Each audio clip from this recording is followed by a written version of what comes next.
यी हेर्नु मेरो बारी चाहिँ उतो चाहिँ हाम्रो यो चाहिँ हाम्रो केराबारी होइन। अनि यो हेर्नु यस्तो के हो त्यो फेरि मैले थाहा भएन है। अनि यो चाहिँ बाबाले के रोप्नु भएको छ। अनि यहाँ तरकारीहरू रोप्नु भएको छ। अनि यहाँ चाहिँ हाम्रो यहाँ चाहिँ मेवा रोप्नु भएको एउटा प्यारो।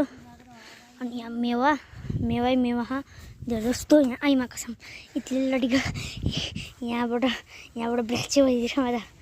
अनि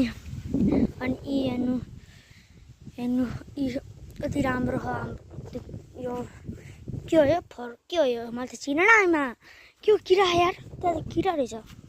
अनि हाम्रो चाहिँ दाउराहरू रहने ठाउँ। अनि यहाँ चाहिँ खै के हो यहाँ पुरै हेर्नु यहाँ के हो फेरि। ल अब एक झड्केमा अगाडि जाऊँ।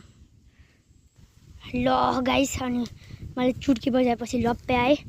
अनि यहाँ सरर हेरे बा यहाँ यो चाहिँ अहिले भर्खर नयाँ आँप हो। अनि यहाँ यो चाहिँ के हो यो त लेमन हो गाइस। अनि यहाँ त खोइ त आँपै फलेन त गाइस। अनि यो त्यसै बुढा आँप होइन सानो आँप हो।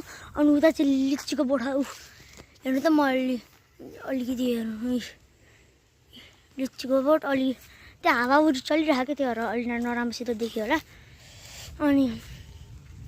अनि हेर्नु हाम्रो पुरो टौवा अनि हाम्रो पुरै केराबारी कति राम्रो शीतल हावा गाइस। पुरै शीतल हो। अनि यहाँ चाहिँ यो के हो मैले थाहा भएन। अनि हेरौँ जाम टौवा हाम्रो बाबालाई पनि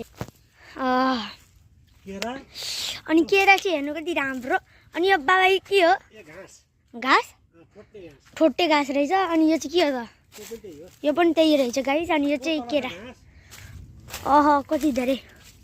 ल आजको भिडियोमा चाहिँ यति है गाइस। भिडियो के भयो खै केरा घरी बाबाले भन्नुभएको थियो खै त्यो केराको घरी गाइस धेरै रहेछन्। अलि राम्रो ठिक्कै भए मकै त उता अरूहरूको हाम्रो। अनि गाइस अनि अब आउने भिडियोमा चाहिँ म चाहिँ अब आउने भिडियोमा चाहिँ हाम्रो मेरो बारी खेत पनि देखाउँछु। अनि यो चाहिँ मेरो बारी हो। अनि थ्याङ्क यू यति थियो आजको भिडियोको लागि। By by.